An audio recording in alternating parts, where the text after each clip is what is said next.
मैया हाथ के लिहली पिंजरा बाजार जाली हो।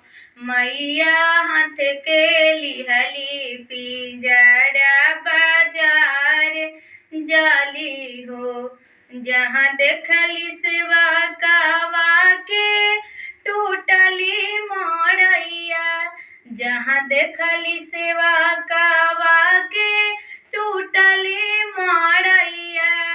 तहाँ बास लिहली हो। मैया हाथ के लिहली डोला ची बाजार जाली हो। मैया हाथ के लिहली डोला ची बाजार जाली हो।